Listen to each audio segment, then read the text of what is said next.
warahmatullahi wabarakatuh. Nama saya Siti Rahmawati, bisa dipanggil Rahma. Saya dari Universitas Jenderal Ahmad Yani Yogyakarta. Nah, di sini saya akan menjelaskan tentang HDR2 atau mempraktekkan tentang HDR2 ya. Saya ke pasien, saya sudah membaca catatan medis, terus saya sudah mempersiapkan alat dan kemudian cuci tangan ya. Cuci tangannya yaitu 6 langkah.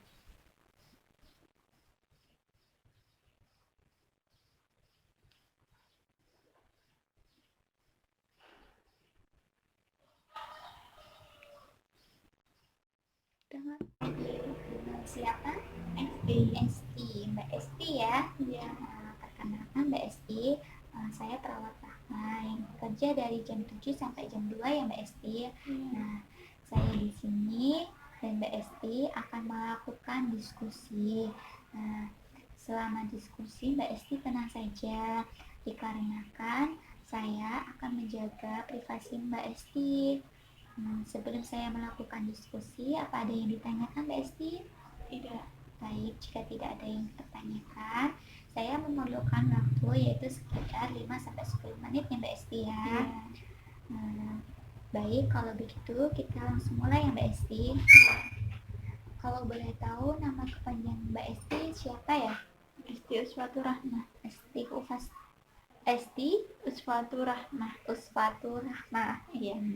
Biasanya Mbak Esti Mbak Esti suka dipanggil dengan siapa? Esti. Mbak Esti. Iya. Kalau boleh tahu umurnya berapa Mbak Esti? 20 tahun. 20 tahun ya Mbak Esti.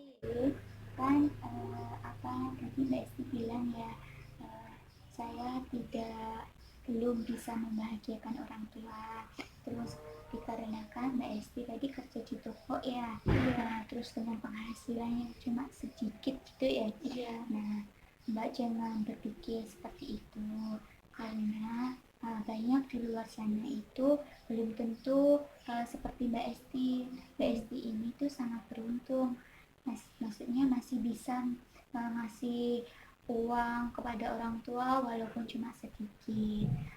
Dan di usia Mbak Esti 20 tahun ini, Mbak Esti jangan saya tuh belum bisa membahagiakan kedua orang tua. Nah, Mbak Esti sudah memberikan uang walaupun cuma sedikit, berapa itu menurut orang tua itu sangat berarti.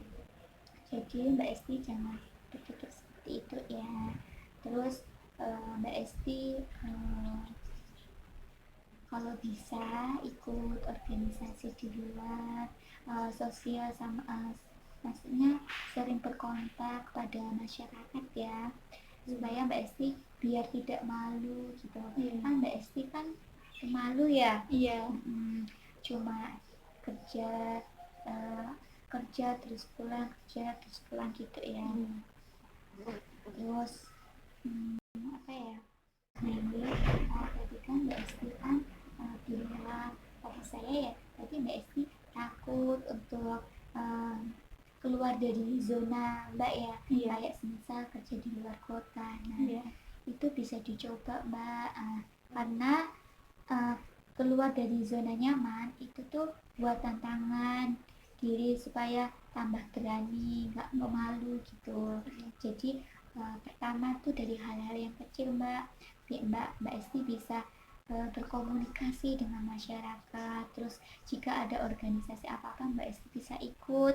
Jadi nanti kayak kepercayaan diri ini tuh nanti akan muncul, dan Mbak Esti akan tidak minder atau malu gitu.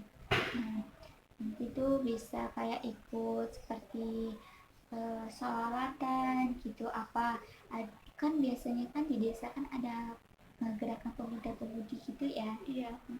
Bisa ikut itu atau ikut lomba gitu Mbak. Kan juga ada kan lomba seperti senam apa-apa kayak gitu kan biasa. Iya. Jadi Mbak jangan malu atau gimana.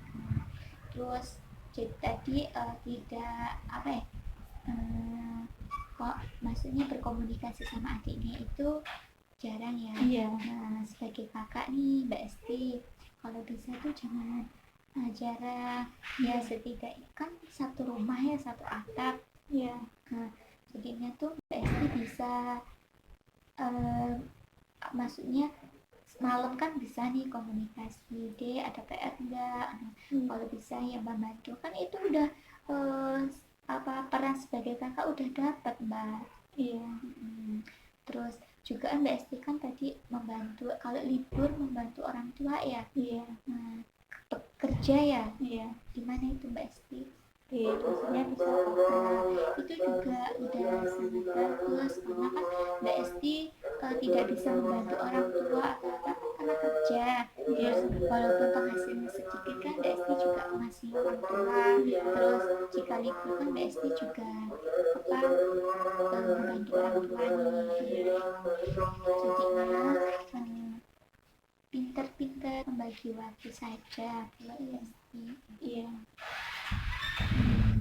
Terima kasih Mbak Esti diskusinya. Tidak baik jika tidak ada yang dipertanyakan. Itu saja diskusinya. Mbak Esti sudah mengeluarkan semua unek-unek pada Mbak Esti. Jadi buat Mbak Esti jangan merasa belum puas, belum apa gitu ya. Jadinya lebih percaya diri lagi gitu. Terima kasih Mbak Esti, saya akhiri. Wassalamualaikum warahmatullahi wabarakatuh. Waalaikumsalam warahmatullahi wabarakatuh.